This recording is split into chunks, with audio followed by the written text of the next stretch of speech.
오늘은 요나서를 통해 또 주님의 말씀을 듣고자 합니다. 이 요나서를 여러 해 전에 14번에 걸쳐서 한번 강론한 적이 있는데 오늘은 특별 강론 시간이기 때문에 그렇게 깊이 하지 못하고 통정적인 메시지를 좀 드리려고 합니다. 요나서는 제가 제목을 잡은 것처럼 요나라고 하는 선지자의 참회록입니다. 참회록. 그가 겪고 그를 통해 하나님이 하신 일과 말씀은 하나님의 구속사, 하나님의 구원사의 두 가지 크나큰 예표로 주어진 짧은 얘기인 것 같지만 대서사시가 요나서입니다. 요나하면 여러분 제일 먼저 떠오르는 게 뭡니까? 큰 물고기, 그렇죠? 예. 큰 물고기라고 한 말은 그대로 직역을 한 건데 흔히 고래고래 하는데 학자들은 고래라기보다는 기중에 큰 상어일 것이다 라고 합니다. 큰 물고기 뱃속에서 3일 밤낮 있었음에도 죽지 않고 기도하다가 육지에 토해져서 살았다는 이야기이죠. 그래서 요나서를 픽션이다 이렇게 생각하고 교훈적으로만 받으려고 하는 경향이 많이 있습니다. 신학자 중에서도 자유주의자들은 신화나 또 우화나 또 비유라고 생각합니다. 그러나 요나서의 이야기는 역사적 사실입니다. 논픽션입니다. 이것을 성경과 역사는 증언하고 있습니다. 1장 1절에 자신을 소개하기를 여호와의 말씀이 암미떼의 아들 요나에게 임하니라 했습니다. 나는 암미떼의 아들이라고 하는 것은 나는 현존하는 사람이다 라고 하는 얘기죠. 이 암미떼의 아들 요나가 선지자로 활동한 사실이 이스라엘의 역사서인 열왕기하 14장 25절에 기록되어지고 있습니다. 거기에 보면 이스라엘 하나님 여호와께서 그 종 가드헤벨이라고 하는 지명도 기록했어요. 가드헤벨이라고 하는 것은 어디냐?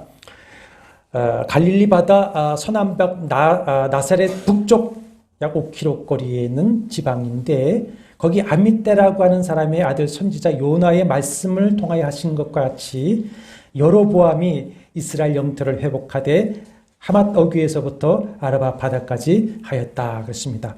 북이스라엘의 제13대 왕인 여로보암 2세의 시적에 대해서는 지난 강론 시간에도 몇 차례 말씀이 되었습니다마는 솔로몬 시대의 영토를 회복하고 정치, 군사, 경제적 부흥을 일으킨 황금 시대를 이룬 왕입니다. 그러나 그 이후로 북이스라엘은 내리막길을 걷다가 불과 몇십 년 후에 주전 722년 아수르에 패망하게 되죠. 그런데 여로보암 2세가 그런 치세를 이룰 수 있었던 것은 하나님께서 선지자 요나를 통해 하신 말씀과 같이 여호와께서 도와주셨기 때문이다. 이렇게 역사를 기록하고 있습니다. 그리고 가장 중요한 증언인데 그 증언은 누가 하신 것입니까? 예수 그리스도가 하신 증언입니다. 마태복음 12장 38절 이하에 보면 유대의 서기관과 바리새인들이 예수께 당신이 하나님의 아들이요 그리스도이신 것을 증거하는 표적을 보여달라 합니다. 이미 그들은 예수께서 행하신 많은 표적을 보았지만 불신앙과 완악함으로 믿지 않으면서도 또 다른 표적을 구하고 있습니다. 그런 그들에게 뭐라고 대답을 하시느냐? 예수께서 대답하여 이르시되 악하고 음란한 세대가 표적을 구하나 선지자 요나의 표적밖에는 보일 표적이 없느니라. 요나가 밤낮 사흘 동안 큰 물고기 뱃속에 있었던 것 같이 인자도 밤낮 사흘 동안 땅속에 있으리라. 심판 때에 느니웨 사람이 일어나 이 세대 사람을 정죄하리니 이는 그들이 요나의 전도를 듣고 회개하였음이거니와 요나보다 더 큰 이가 여기 있다 하셨습니다. 요나가 밤낮 사흘 동안 큰 물고기 뱃속에 있었던 것과 또 그런 요나의 전도를 듣고 니느웨 사람들이 회개했던 것을 다른 이가 아니라 누가 증언하고 있습니까? 하나님의 아들. 진리만을 말씀하신다는 그리스도께서 역사적 사실로 말씀을 하고 있습니다. 더구나 예수께서 자신의 죽음과 사흘 만에 부활하실 것을 요나의 물고기 뱃속 사흘 사건의 성취로 말씀을 하고 있고 그 이후로 느느웨 사람들처럼 이방인들이 회개하여 구원을 받을 것이다. 이렇게 말씀을 하십니다. 그렇다면 요나서의 사건은 예수의 죽음과 부활, 그리고 이방인 구원의 예표로 주어진 사건이다. 그런데 만약에 요나서의 이야기가 허구나 신화나 우화라고 한다면 예수의 말씀과 그의 죽음과 부활 역시 뭡니까? 허구일 수밖에 없죠. 예표가 허구이니 표적이라고 하는 것도 허구일 수밖에 없습니다. 그러나 예수 그리스도의 죽으심과 부활은 역사적 사실임을 믿습니다. 그리고 그 이후에 여러분과 저와 같은 이방인들이 구원을 얻어서 오늘도 그것이 증인이 되어지고 있지 않습니까? 그러므로 요나서의 이야기는 역사적 사실인 것이고 철학적으로 생각해서 당위성을 생각한다고 할지라도 이것은 사실이어야만 한다는 것입니다. 그리고 성경에 어디 이 인간의 상식을 뛰어넘는 이야기가 요나의 물고기 뱃속 이야기뿐이겠습니까? 무수히 많습니다. 근본적으로 창세기 1장 1절 하나님께서 천지 만물을 6일 동안 창조하시고 인간을 만드셨다는 것부터 시작해서 예수의 동정녀 탄생, 죽음과 부활, 이성과 과학으로는 믿을 수가 없는 것이죠. 그러나 우리가 주님의 은혜로 성령으로 거듭나서 믿음을 가지고 보니 하나님의 존재, 그의 전지전능하심, 창조와 섭리를 믿게 되었고 그래서 모든 성경의 사건을 믿게 되었습니다. 그리고 보면은 이 요나의 물고기 뱃속 이야기는 오히려 아주 작은 사소한 사건에 불과할 수도 있는 것입니다. 이 역사적 인물인 요나 선지자의 참회록이라고 볼 수가 있는데 다른 선지서들을 보면은 다 1인칭으로 기록을 했습니다. 여호와께서 나에게 이렇게 말씀하셨고 했다 하는데 요나는 3인칭 관점에서 기록을 하면서 메시지보다는 자기의 행적에 대해서 얘기를 합니다. 하나님의 명령을 수용하는 그 과정에서 저지른 자신의 과오 그리고 무지함을 기록하면서 하나님이 자신을 통해서 말씀하고자 하는 메시지가 무엇인가 하는 것을 기록하고 있습니다. 요나 선지자는 왕하 그 기록에 따라서 북이스라엘 여로보암 2세의 치세를 예언하고 이룬 덕분에 아마 왕과 백성의 존경과 신명을 받으며 어쩌면 편안한 생활을 보내고 있었는지도 모르겠습니다. 그런데 어느 날 하나님께서 요나에게 임하셔서 니느웨의 약독이 내 앞에 상대가 되었으니 일어나 니느웨로 가서 외치라. 아주 고통스러운 새 사명을 주십니다. 뭐라고 외치라고 하셨습니까? 회개하지 않으면 40일 후에는 하나님이 재앙을 내려 심판하실 것이요. 회개하면 뜻을 돌이켜 내리지 않겠다 하는 것입니다. 아수르의 수도인 니느웨는 이스라엘에서 약 800km 이상 떨어진 먼 곳일 뿐만 아니라 당시 이스라엘의 최대의 적대 국가였습니다. 당시 여로보암 2세 때에는 아수르의 국력이 약해져 있었습니다. 왜냐하면 지금의 아르메니아라고 하는 아라랏이 계속 쳐들어와 전쟁을 하니까 국력이 조금 쇠퇴해져 있었습니다. 그러나 이미 여러 차례 이스라엘을 괴롭혔고 장차 이스라엘을 패망시킬 나라이죠.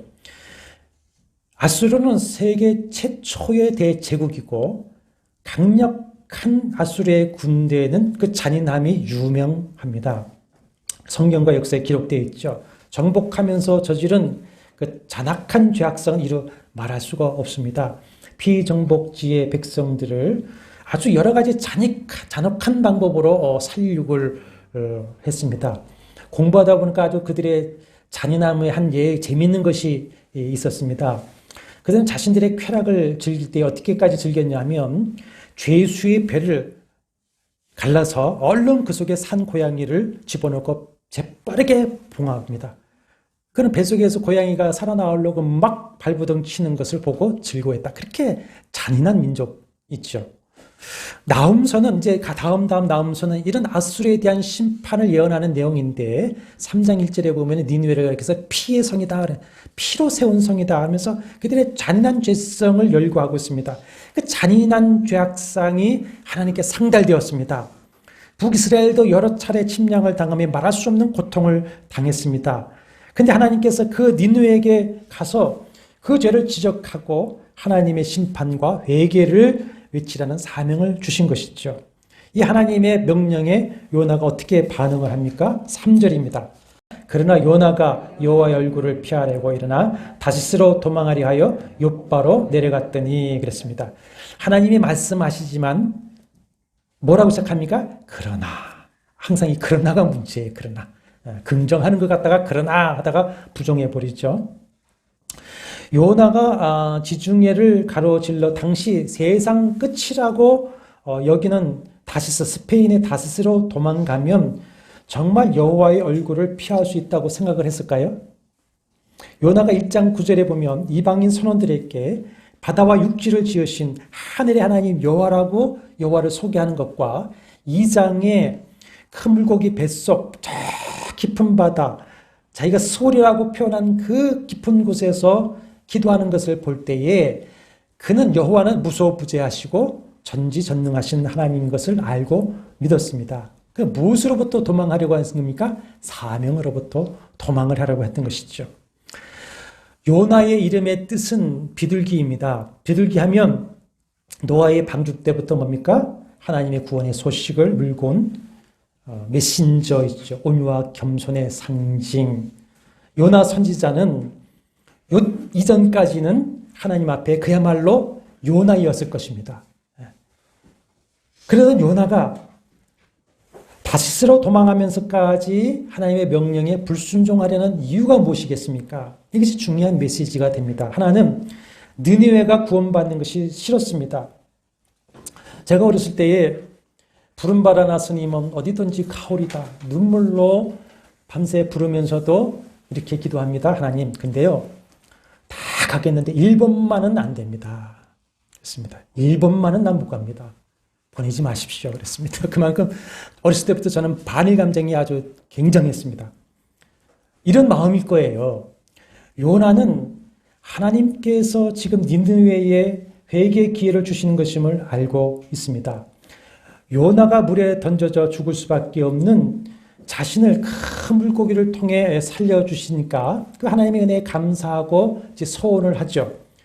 그래서 그 소원, 감사의 소원대로 다시 순종해서 느니웨로 가서 하나님의 말씀을 외치는데 3장 3절과 4절에 보면 사흘 길인 느니웨 성에서 하루만 외칩니다.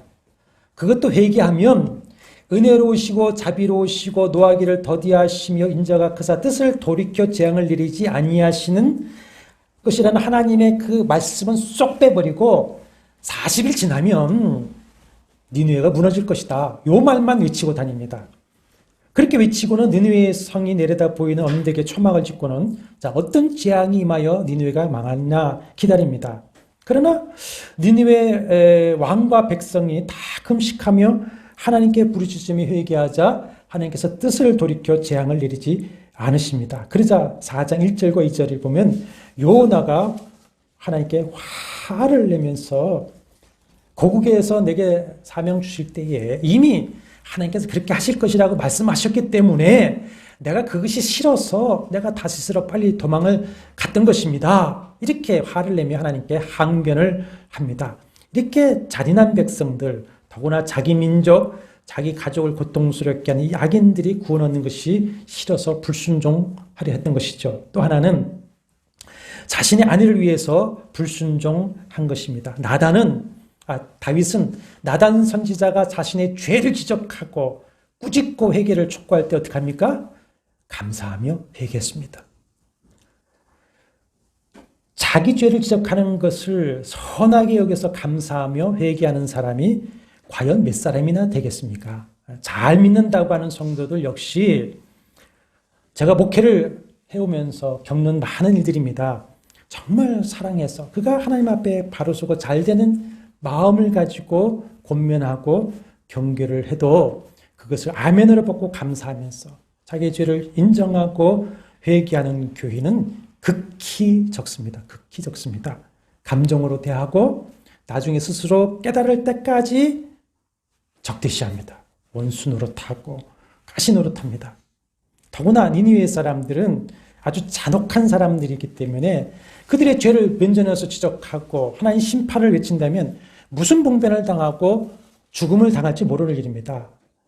자, 그런데 그런 잔악한 사람들이 그것도 요나가 회개와 구원의 메시지는 쏙 빼버리고 그것도 하루만 외쳤는데도 불구하고 어떻게 합니까? 그 소식을 들은 왕이 조서를 내려서 왕으로부터 모든 백성들, 짐승들까지 금식하며 부르짖어 회개합니다. 여러분, 이게 쉽게 가능한 일일까요?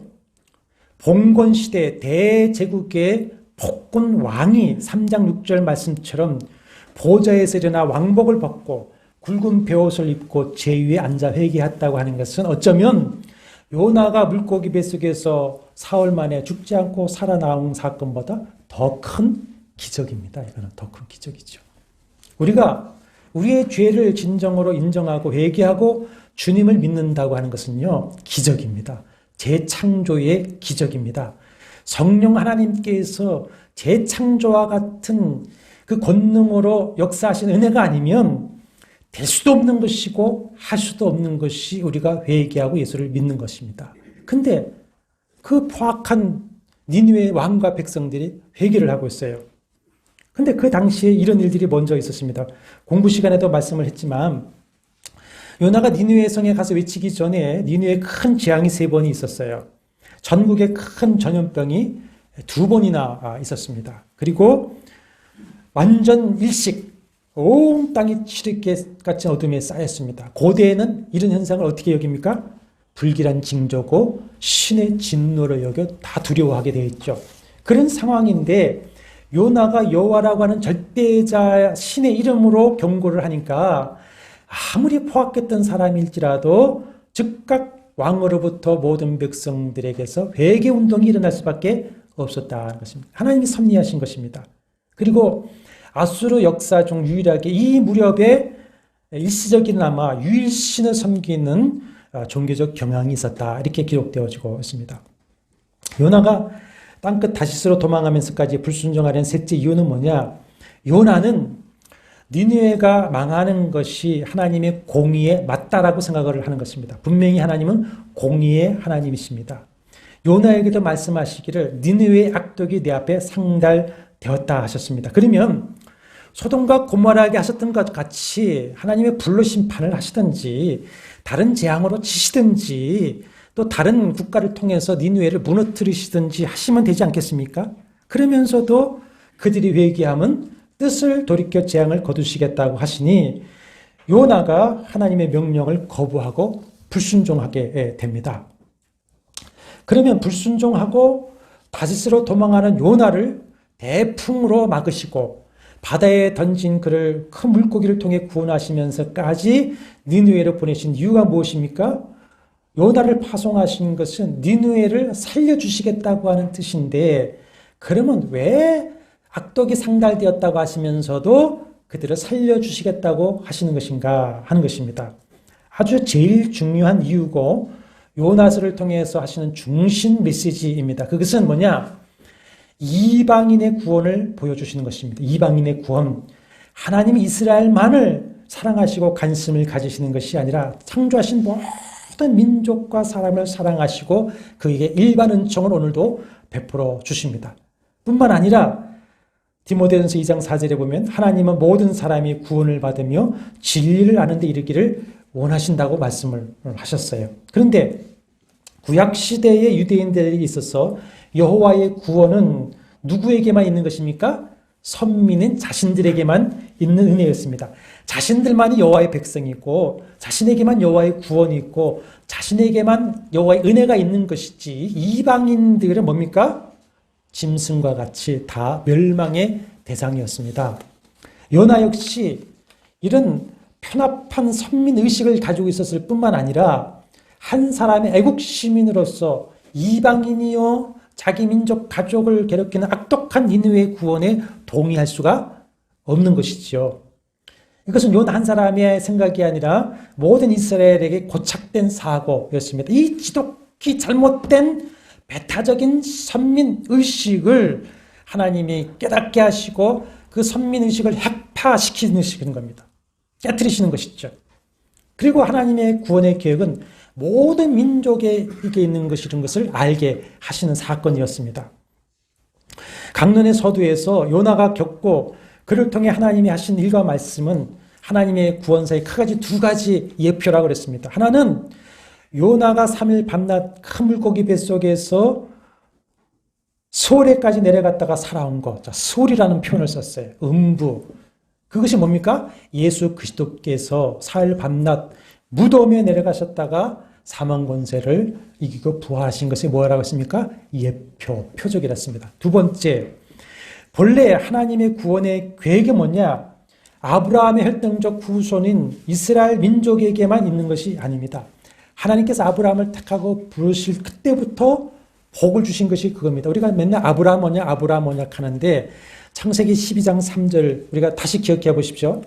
땅의 모든 민족이 너로 말미암아 복을 받을 것이다. 너로 말미암아 네 후손이 복을 받을 것이다 합니다. 너로 말미암아 누가? 땅의 모든 민족이 복을 받을 것이다. 그래서 이사야 49장 6절에 보면은 내가 또 너를 이스라엘을 이방의 빛으로 삼아 나의 구원을 베풀어서 땅끝까지 이르게 하리라 하십니다. 요엘서 2장 우리가 배웠습니다. 2장 28절 32절 내가 내 영을 만민에게 부어주리니 그 다음에 누구든지 여호와 이름을 부르는 자는 어떻게 하리라? 구원을 얻으리라. 하나님의 본래의 계획이 뭡니까? 아브라함의 후손을 택해 선민 삼아서 그들을 이사야 61장 6절에 보면 여호와의 제사장, 여호와의 봉사자로 삼아서 그들을 통해서 모든 민족에게 여호와의 말씀, 여호와의 구원을 전하게 하셨다는 것입니다. 오늘날의 용어로 따지면 이스라엘 민족은 선교사로 부름을 받은 겁니다. 선교사로. 이 구원의 섭리를 요나의 사건을 통해서 아주 생생하게 체험하고 기록해서 여호와의 뜻을 알게 하시는 것인데 어떤 체험을 하는지 한번 보십시오.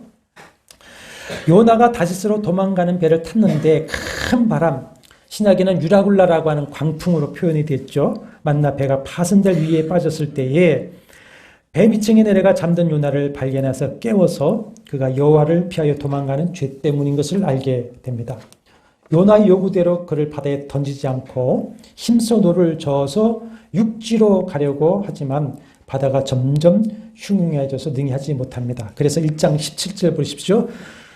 무리가 여호와께 부르짖습니다. 14절입니다. 1장 14절에 무리가 뭐 하십니까? 여호와께 부르짖습니다. 그리고는 요나를 바다에 던지고 구원을 얻습니다.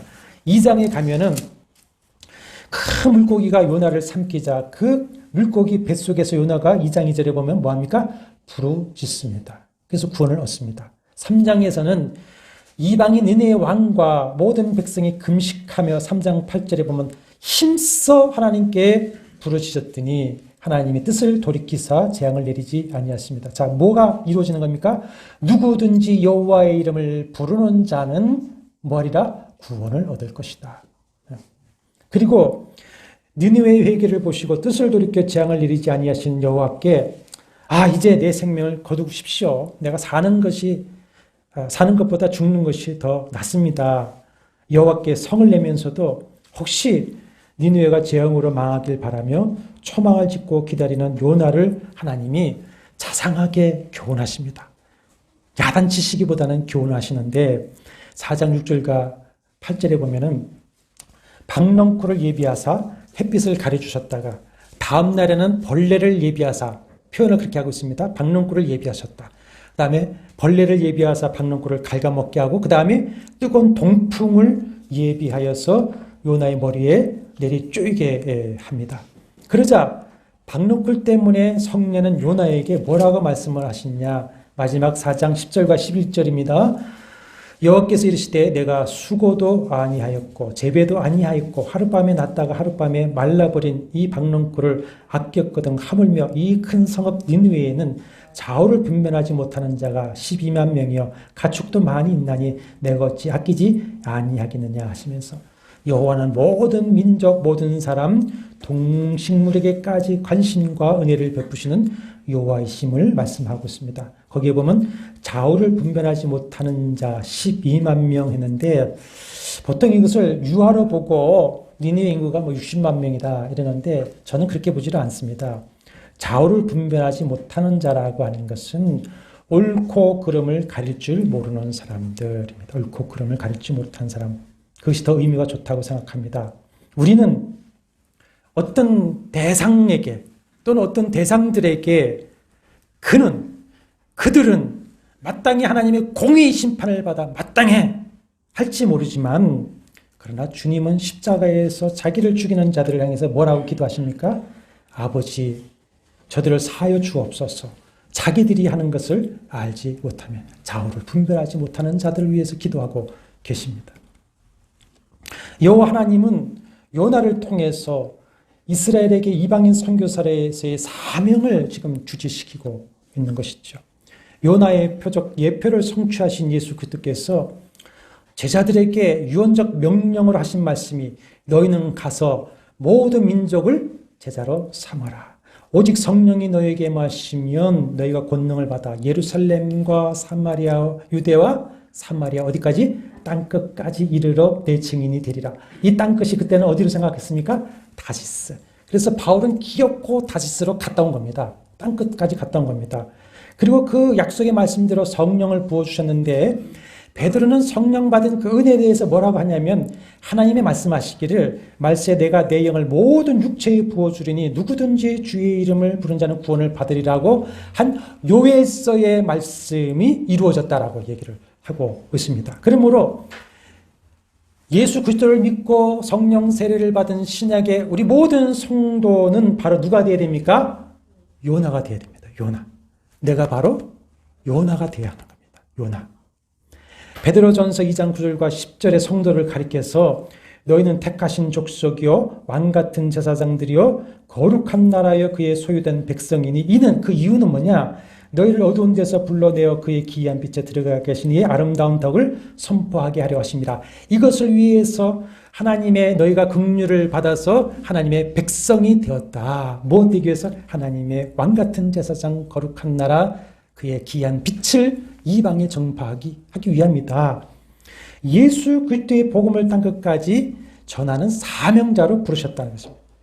그것을 위해서 우리를 교회로 부르셨고 함께 동력자가 되게 하셨고 함께 동력자가 되어서 이 사명을 감당하라고 하시는 것입니다. 지난 빌레몬 강론에서 말씀드렸죠. 그렇기 때문에 우리는 예배자를 넘어서 뭐가 되어야 된다? 사명자가 되어야 되고, 그것을 또 뛰어나면서 동력자가 되어야만 한다는 것입니다. 이 사명을 감당할 때에 본인도 교회도 그의 가정과 주변 모두가 하나님의 은혜와 복을 그로 말미암아 받는 겁니다. 그러나 이 사명을 피해 도망할 때 우리는 요나와 같은 체험을 하게 될 수가 있습니다. 여러분, 예루살렘 초대교회 보십시오. 자기네들끼리 유물상통하면서 여기가 천국이오니 신앙생활을 행복하게 했지만 땅끝까지 이르러 복음을 전하는 사명을 감당하지 아니할 때 어떻게 됐습니까? 환란의 바람이 불어서 그들을 흩어버리고 마셨습니다.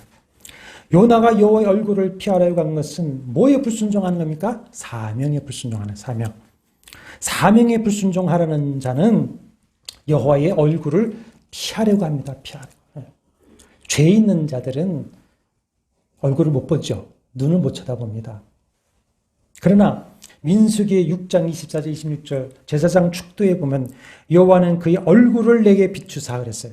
잘 들으십시오. 그의 얼굴을 내게 비추사 은혜 베푸시기를 원하고, 여호와는 그 얼굴을 내게로 향하여 드사 평강 주시기를 원하노라. 우리가 주님 앞에 예배할 때에 영으로 무엇을 바라보는 겁니까? 여호와의 얼굴을 바라보는 겁니다. 여호와의 얼굴을. 여호와의 얼굴을 봐야 그것이 은혜인 것이고, 여호와의 얼굴을 봐야 그 은혜와 복을 받는 것인데, 여호와의 얼굴을 피한다고 하는 것은 그 은혜와 복으로 멀어지는 것이죠. 멀어지는 것이죠. 근데 여호와의 얼굴을 피하여 도망가는 요나에게 아주 기가 막히게 형통한 일이 벌어지고 있습니다. 기가 막힙니다. 1장 3절 다시 보십시오. 그러나 요나가 여호와의 얼굴을 피하려고 일어나 다시스로 도망하려 욥바로 내려갔더니 욥바는 항구죠. 그 다음에 뭐라고 했습니까? 마침 다시스로 가는 배를 만난지라 여호와의 얼굴을 피하여 그들과 함께 다시스로 가려고 뱃삭을 주고 배에 올랐더라. 다시스는 땅끝입니다. 땅끝. 그 큰 바다 지중해를 가로지르는 항해. 그렇기 때문에 항해가 때로는 여기저기 들리다 보면 갔다 오는데 1년 걸리는 항해였다고 합니다. 그러면 그 배를 만날 수 있는 것은 1년에 한 번일 수 있는 겁니다. 한 번일 수 있는 그 배인데 다시스로 도망가 볼까 하고 내려가더니 마침 1년에 한 번 만날까 말까 하는 그 배가 있더라 이거예요. 그래서 배를 타고 출항을 합니다. 얼마나 기가 막힌 타이밍입니까? 자기를 기다렸기나 했던 것처럼 형통합니다. 그러나 하나님의 뜻을 불순종하는 일에 마침처럼 타이밍이 딱 맞고 안성맞춤식으로 무엇이 잘 된다면 그것은 형통이 아니라 복되는 형통이 아니라 위험신호라는 걸 아셔야 됩니다. 위험신호. 말씀에 불순종하면 성령을 소멸합니다. 성령을 소멸하고 나면 분별력이 없어지고 보지 못하고 자기의 욕심대로 정욕대로 가다가 고난을 겪게 되어져 있습니다. 요나는 배를 타자마자 배 밑층으로 내려가서 누워 깊이 잠들었다고 했는데 원어상으로는 코를 골면서 깊이 잠들었다. 그러면 지금 요나의 이 잠은 시편 127편 2절 여호와께서 사랑하는 자에게 주시는 그 잠입니까? 아닙니다. 시편 13편 3절에 다윗이 주여 내가 사망의 잠을 잘까 두렵습니다 하는 그 사망의 잠입니다. 사망의 잠. 이 사망의 잠을 자는 요나를 하나님이 깨우시죠. 1장 4절에 보십시오. 여호와께서 큰 바람을 바다 위에 내리시매 바다 가운데 큰 폭풍이 일어나 배가 거의 깨지게 된지라. 큰 바람을 바다 위에 내리셨다고 했는데 내리시매라고 하는 번역한 회틸이라고 하는 원어는요 이런 뜻입니다. 힘껏 집어 던져버리는 겁니다. 하나님께서 요나를 깨우시기 위해서 어떻게 하십니까? 대풍을 바다에 힘껏 던져버리셨습니다. 깨우시려고. 그래도 사명의 잠을 깨지 못하니까 하나님의 선지자가 이방인에게 책망을 받게 하시면서 깨우십니다. 얼마나 창피합니까? 선지자가 이방인에게 책망을 받으니. 그래도 자신의 죄를 고백하지 않고 숨기니까 제비 뽑기를 하는데 뽑혀서 망신을 당하며 고백하게 만들어 버리십니다. 그 불순종 때문에 보십시오. 여러 사람이 고난을 당하고 많은 물질의 손해를 당합니다. 그리고 바다에 던져졌습니다. 바다에 던져졌을 때 하나님이 그에게 은혜를 베푸셔서 큰 물고기가 그를 삼켰는데 수월의 뱃속이라고 그랬어요. 깊은 음부의 뱃속, 지옥의 뱃속에서 드디어 요나는 깨어 부르짖죠. 드디어 깨어납니다.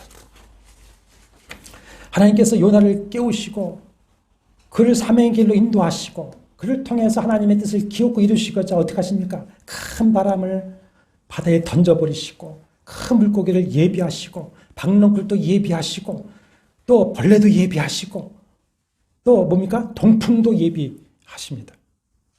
시편 139편 다윗을 시를 읽어보면 다윗도 하나님을 피하고 싶었는지 모릅니다. 그러나 내가 저 바다 끝에 갈지라도 땅 밑에 숨을지라도 거기에도 하나님이 계십니다. 하나님을 피할 수 없다고 고백을 하고 있습니다. 이사야 49장 16절에 보면은 내가 너를 내 손바닥에 새겼다 말씀을 하시죠. 하나님은 택한 백성, 살아가는 자들을 결코 포기하거나 놓치지 아니하십니다. 수월의 뱃속에서라도 깨닫고 부르짖어 회개하고 돌아오게 하시죠. 그래서 예배자가 되게 하시고 사명자로 살게 하시고 동역자가 되게 하십니다. 그러므로 지혜가 뭐냐? 자원에서 예배자가 되고 사명자가 되고 동역자로 살아가는 것이 지혜요 복인 줄로 믿습니다. 하나님은 먼저 믿게 하신 우리를 통해 복음을 전하게 하시는 것이고요. 먼저 세우신 우리 교회를 통해서 하나님의 교회를 세우기를 원하십니다. 그러므로 이 사명에 우리 자신과 우리 교회가 순종하고 충성하면서 항상 여호와의 얼굴을 마주하면서 여호와는 내게 복을 주시고 너를 지키시기를 원하며 여호와는 그의 얼굴을 내게 비추사 은혜 베푸시기를 원하며 여호와는 그 얼굴을 내게로 향하여서 평강 주시기를 원하노라 하신 그 은혜와 복을 우리와 우리 교회가 여러분의 가정이 받아 누리게 되시기를 주의 이름으로 축원합니다. 주님, 나의 마음에 요나와 같은 것이 무엇이 있는지 성령이여 조명하시고 말씀으로 깨닫게 하여 주시옵소서. 대풍이 불기 이전에 소의 뱃속에 빠지기 전에 깨닫게 하여 주시고 주님의 그 길을 걸어갈 수 있도록 저희들을 도와주시옵소서. 주님, 저와 우리 온 성도들과 우리 교회가 하나님 앞에 쓰임받는 교회 되어지게 하여 주셔서 늘 여호와의 얼굴이 우리와 우리 교회에 비춰주시고 은혜와 복을 받는 복된 성도요 교회 되어지게 하시고 복된 가정 이루도록 도와주시옵소서. 오늘의 말씀이 늘 우리를 충동하여 주시고 붙잡아 이끌어 주시옵소서. 그래서 한 주간도 또 사명자요 예배자로서 살아가도록 도와주시옵소서. 예수님의 이름으로 간절히 기도하옵나이다. 아멘.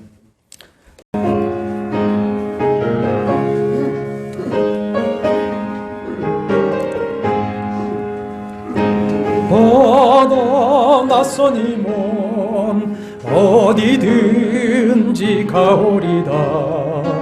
괴로우나 즐거우나 주만 따라 가오리니 어느 누가 막으리까.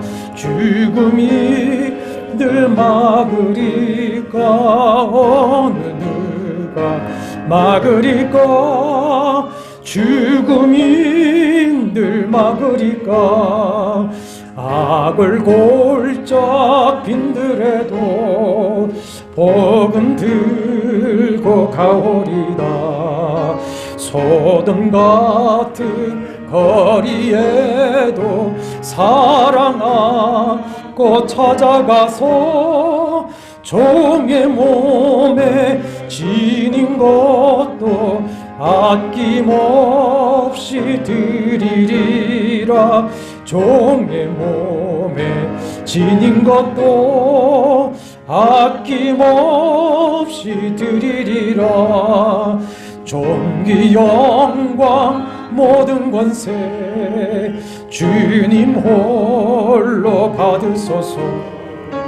멸시천대 십자가는 죄가 지고 가오리다. 이름 없이 빛도 없이 감사하며 섬기리라. 이름 없이 빛도 없이 감사하며 섬기리라. 아멘. 여호와는 내게 복을 주시고 너를 지키시기를 원하며 여호와는 그의 얼굴을 내게 비추사 은혜 베푸시기를 원하며 여호와는 그 얼굴을 내게로 향하여 드사 평강 주시기를 원하노라. 주 예수 그리스도의 은혜와 하나님의 사랑과 성령의 교통하심이 너희 무리와 함께 있을지어다. 아멘.